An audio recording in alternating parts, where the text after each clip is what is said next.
بسم اللہ الرحمن الرحیم۔ اب 14 اگست شروع ہو چکا ہے، ہماری آزادی کا دن۔ ہندوؤں اور انگریزوں سے نجات حاصل کر کے ایک الگ مملکت کے وجود میں آنے کا دن، جہاں قائد اعظم نے کہا تھا ہم اسے پاکستان کو اسلام کی تجربہ گاہ بنائیں گے، لیکن ہمارے اکثر حکمرانوں نے اسے اپنے مفادات اور مسائل کی آماج گاہ بنا دیا۔ قائد اعظم کے کردار کے اوپر نظر ڈالیں تو ان کے سامنے ان کے بعد آنے والے سول اور ملٹری حکمران بالکل بونے نظر آتے ہیں، کوتا اندیش اور کوتا نظر دکھائی دیتے ہیں۔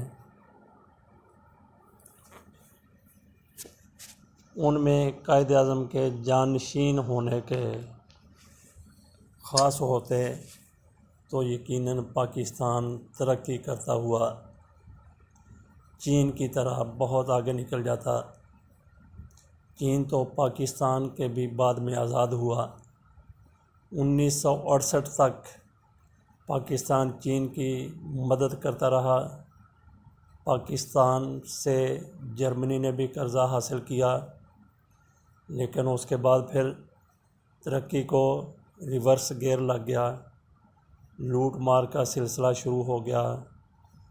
قائد اعظم کی کشمیر کے حوالے سے جو کمٹمنٹ تھی حکمرانوں کا، وہ کبھی مطمع نظر نہیں رہا۔ کسی بھی حکمران نے قائد اعظم کی اس کمٹمنٹ کو حرز جان نہیں بنایا۔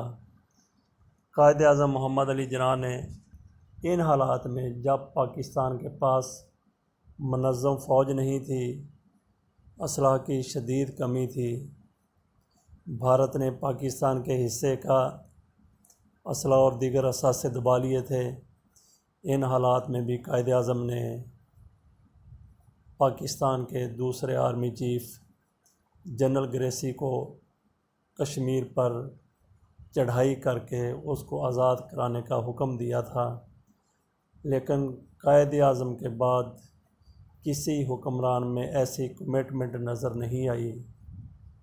آج ہم یوم آزادی کن حالات میں منا رہے ہیں؟ ان حالات میں منا رہے ہیں کہ بھارت نے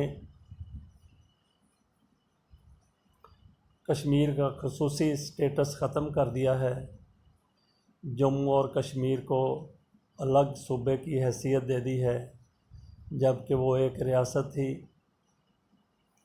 اور لداخ کو بھارت نے وفاق کے انڈر زیر انتظام کر لیا ہے۔ اس پر چین کی طرف سے شدید رد عمل آیا ہے، پاکستان کی طرف سے بھی خیر بہت ہی شدید رد عمل آیا۔ پاکستان سفارتکاری میں جس حد تک جا سکتا تھا وہ یقیناً گیا ہے۔ تو بھارت پر دباؤ ڈالنے کے لیے، کشمیر کی خصوصی حیثیت کے اقدام کو ختم کرنے کے لیے، پاکستان عالمی برادری کو بھی بھارت پر دباؤ ڈالنے کے لیے آمادہ کر رہا ہے۔ اس میں پاکستان کو کافی حد تک کامیابی ملی ہے۔ ادھر مقبوضہ کشمیر کی جو اب تک کٹ پتلی جماعتیں تھیں، ان میں شیخ عبداللہ کے بیٹے اور پوتے کی نیشنل کانگریس، ان کی طرف سے یہ کیس بھارتی سپریم کورٹ میں دائر کر دیا گیا ہے۔ بھارت کی اپوزیشن وہ بھی اس کیس کو لے کے سپریم کورٹ چلی گئی ہے، اس نے بھی مودی کے اس اقدام کو شدید مذمت کرتے ہوئے مسترد کیا ہے۔ تو یہاں پہ پاکستان کی طرف سے جتنا بھی ممکن ہو سکتا ہے بھارت پر پریشر بڑھانے کی ضرورت ہے۔ یہ کوئی معمولی اقدام نہیں ہے جو مودی کی طرف سے اٹھایا گیا، یہ غیر معمولی اقدام ہے۔ معاملہ سپریم کورٹ میں گیا ہے۔ سپریم کورٹ کی طرف سے، بھارتی سپریم کورٹ کی طرف سے روایتی طور پر کسی تاریخ ساز فیصلے کی امید نہیں کی جا سکتی۔ تاہم مودی پر اگر پریشر ڈالا گیا اور واقعی جو اس نے کھلارا ہے وہ اس کے سنبھالے نہیں سنبھلنے والا، مودی مجبور ہوگا کہ یہ فیصلہ واپس لے لے، بشرطے کہ پاکستان کی طرف سے، کشمیریوں کی طرف سے اور عالمی برادری کی طرف سے بھارت پر زبردست دباؤ ڈالا جائے۔ کشمیری مجاہدین نے کہا ہے کہ وہ بھارت کے اندر داخل ہو کے اپنی کارروائیاں کریں گے۔ جس قسم کی وہ کارروائیاں کرتے ہیں اس سے پوری دنیا آگاہ ہے۔ اس سے بھی بھارت کے اوپر ایک پریشر بنے گا۔ بھارت کے اوپر پریشر پڑے گا تو وہ اس اقدام کو، کشمیر کو خصوصی سٹیٹس دینے کے اقدام کو واپس لینے پر مجبور ہوگا۔ لیکن مودی سبکی سے بچنے کے لیے یہ اقدام کبھی واپس نہیں لیں گے۔ وہ بھارتی سپریم کورٹ میں چونکہ معاملہ چلا گیا ہے، وہ بھارتی سپریم کورٹ کو اس حوالے سے استعمال کریں گے۔ بھارتی سپریم کورٹ مودی کا اشارہ پا کے اس فیصلے کو ریورس کر سکتی ہے۔ اس کے لیے مودی پر جتنا ممکن ہو سکتا ہے دباؤ ڈالا جانا چاہیے۔ پاکستان کی طرف سے بہترین فیصلوں میں پاکستان کی آزادی کو، پاکستان کے یوم آزادی کو، یکجہتی کشمیر کے لیے منانے کا فیصلہ کیا گیا۔ یہ قابل تحسین فیصلہ ہے تحریک انصاف پاکستان کی حکومت کا۔ یہ ایک ریاست کا فیصلہ ہو گیا ہے، حکومت کا فیصلہ ہو گیا ہے۔ اس حوالے سے آج پاکستان کے کونے کونے میں جہاں پاکستان کا پرچم لہرایا جائے گا، وہیں کشمیر کا پرچم بھی لہرایا جائے گا، جبکہ کل حکومت کی طرف سے بھارت کے یوم آزادی پر یوم سیاہ منانے کا اعلان کیا گیا ہے۔ کشمیری ہر سال بھارت کے یوم جمہوریہ اور یوم آزادی کو یوم سیاہ کے طور پہ مناتے ہیں۔ پاکستان میں اب یہ سرکاری طور پہ یوم سیاہ کے طور پہ بھارت کا یوم آزادی منایا جائے گا۔ یہ تاریخ میں شاید پہلی مرتبہ ایسا ہوا ہے۔ اس روز پاکستان کا پرچم کشمیریوں کے ساتھ یکجہتی کے لیے سرنگوں رہے گا۔ تو آج ہم یوم آزادی اسی جوش و جذبے سے منا رہے ہیں جس جوش و جذبے سے، ولولے سے ہر سال مناتے ہیں، لیکن اب خصوصی طور پہ کشمیریوں کو یاد رکھا جا رہا ہے۔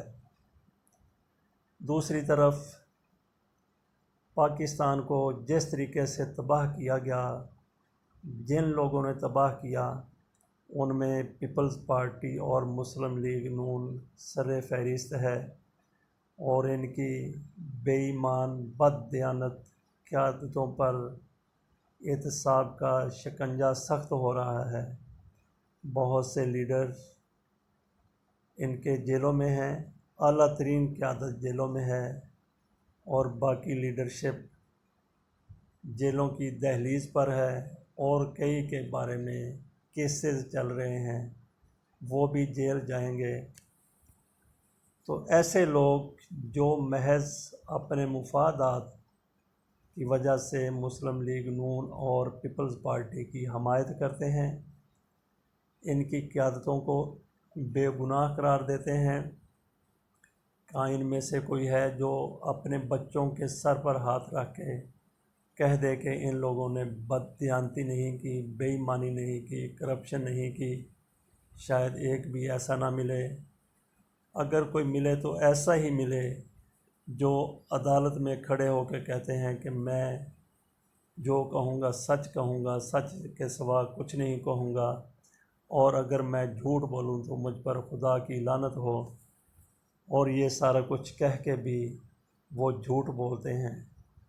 لیگ اور پی پی پی کے ایسے ہی حمایتی ہوں گے جو اپنی قیادت کی صفائی قسم اٹھا کے پیش کریں گے، ادروائز تو ان میں کوئی بھی ایک بھی ان کی صفائی پیش کرنے کے لیے ایمانداری سے دیانتداری سے تیار نہیں ہوگا۔ جو ان کی صفائی پیش کریں گے یا جو ان کی حمایت کر رہے ہیں وہ ذرا دیکھیں کہ آج سے 30 سال بعد 40 سال بعد ان کی نسلیں اپنے والدین کے بارے میں کیا سوچیں گی کہ یہ لوگ کن مسلطوں کی بنیاد پر، کن مفادات کی بنیاد پر ایسے لوگوں کی حمایت کرتے رہے جو واقعی بددیانت تھے، لٹیرے تھے، لوٹ مار کرنے والے تھے، اور جن کو عدالتوں کی طرف سے بھی بددیانت کہا گیا، جھوٹا کہا گیا، گارڈ مافیا کہا گیا، سسلین مافیا کہا گیا، اور بھی بہت کچھ کہا گیا۔ عدالتوں کی کسی سے دشمنی نہیں ہو سکتی۔ عدالتوں کے فیصلے عموماً غیر جانبدارانہ ہوتے رہے ہیں۔ اگر جانبداری کہیں نظر آتی ہے تو نون لیگ کے دور میں ان کی حمایت میں ہونے والے فیصلوں میں ہی نظر آتی ہے، لیکن اب غیر جانبداری سے فیصلے ہو رہے ہیں۔ ان کی لیڈرشپ رائے عامہ کو گمراہ کرنے کی کوشش کر رہی ہے۔ ان کو پاکستان کے مفادات سے بھی کوئی دلچسپی نظر نہیں آ رہی۔ کشمیر کے حوالے سے جو ان کا بیانیہ سامنے آیا ہے وہ شرمناک ہے۔